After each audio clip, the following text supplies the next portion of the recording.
Will he go left? Will he go right? Or will he go right down the middle? Here's Austin Petersen on KWOS 950 and 104.5. AP always goes right. You know that. Never left. Always right.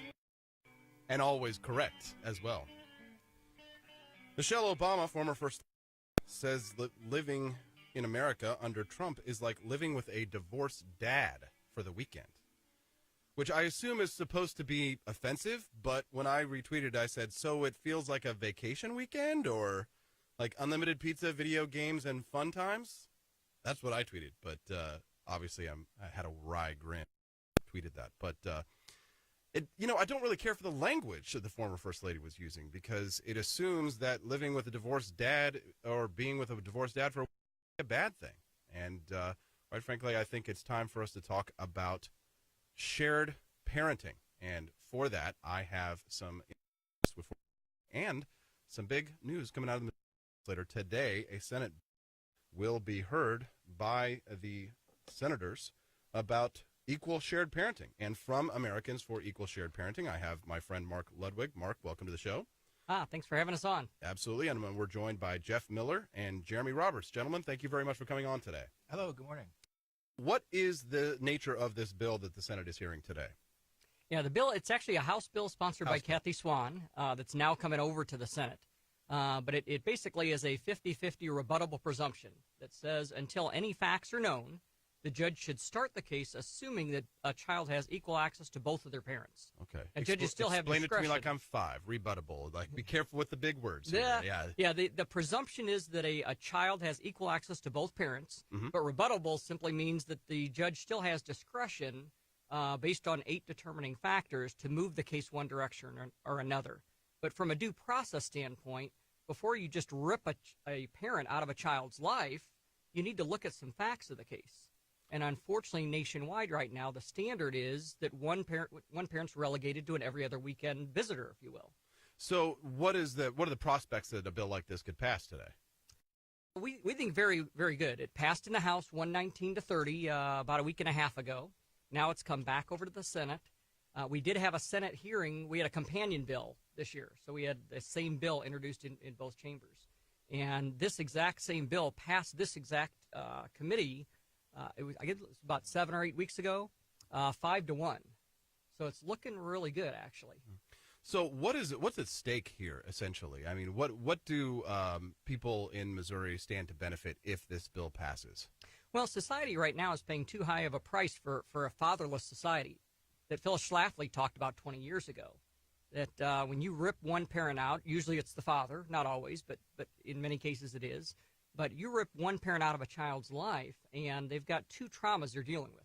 Number one is the trauma of mom and dad aren't together. And then the secondary trauma is they don't understand why, but only one of these parents I'm only seeing occasionally, and they internalize it. And that's what leads to higher incarceration rates, high school dropout rates, teen pregnancy rates. 70 to 90% of those are tied to growing up without one of the parents. What we're trying to do is get those parents both together in that child's life again. Are you receiving any pushback at all for this legislation? Not anymore. Basically, this is a 4th-year bill. This is something that has been vetted not only through the legislature, but through different organizations. This is something that we have been just tirelessly coming up to the Capitol, forming relationships with all the interested parties. It's something that in the beginning, I wouldn't say pushback, but we had to start the engine, and I think we have a lot of momentum going now after 4 years. Back in 2016, we actually passed a law that had to do with the decision-making. Mark had mentioned the 8 determining factors of custody. Back in 2016, we passed a law that requires the courts to enter what's called facts, findings, and conclusions of law for those 8 factors. So now they have to actually answer which party that they feel is the quote-unquote better parent for each one of those factors, and have to enter that into the orders when a case goes to trial. All right, just sort of culturally, just my own opinion, I'm not speaking for anyone else, it seems culturally as if we've sort of been demonizing the role of the father in society, right? That we've made it less attractive to be a father in many ways, in my opinion. You know, when you're watching the commercials, you always see the dumb dad who can't do anything, and you always have the brilliant superhero mom who can do absolutely everything. It's sort of discouraging in some ways, right? And, one day I'd like to have my own children. I'd like to have a son, right? And I'd like to raise him to be a good, strong man, but it's really difficult to find good leaders, not just myself, but other men for them to look up to. And we live in a society where people like Michelle Obama think that living with a divorced dad is a bad thing.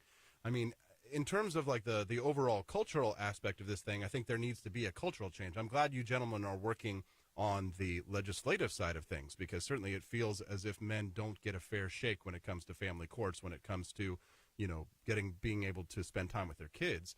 But Mark, you specifically are in this because you've been facing this battle personally for some time. Can you talk to that?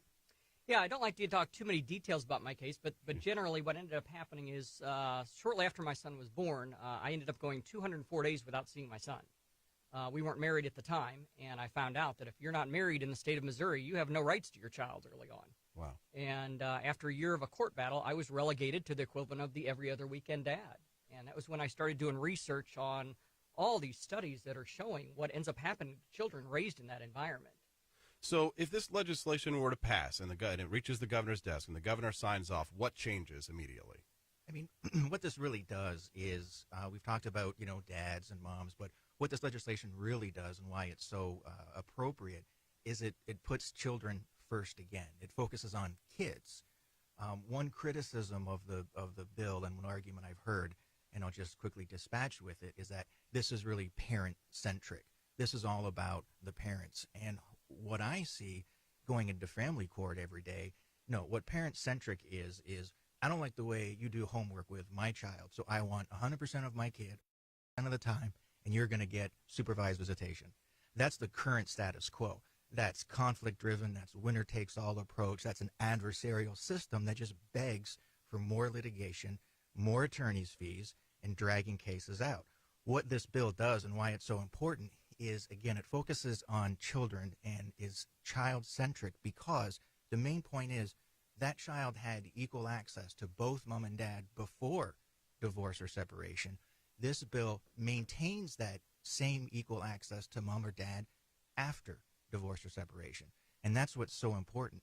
And basically, two things are going to happen.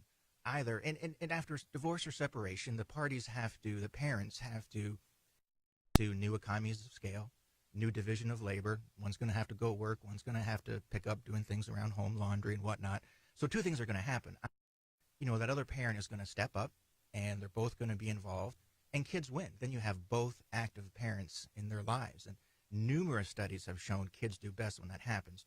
Or they're not. And if they don't step up, they're going to fail to do the things that they're supposed to do. Well, then at that point, that other parent will have the evidence that says they're either an unfit parent or they're not, doing things they should be. What we can't do is we can't prejudge parents right from the start and say, oh, you're just not going to do these things. Well, wait a minute. I was always doing this part of the division of labor. Now give me a chance to do it.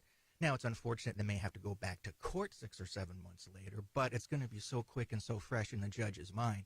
The judges, they hate when they say, look, pal, we just gave you, or look, man, we just gave you 50-50 and you blew it. Mm-hmm. So it's going to be very quick to, but the key thing of that is we're not going to prejudge in the absence of any evidence to the contrary.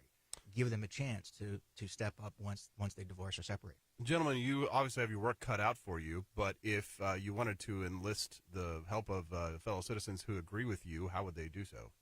Yeah, thanks. Yeah, we've got there's a lot of good organizations out there. The one that we were with is Americans for Equal Shared Parenting.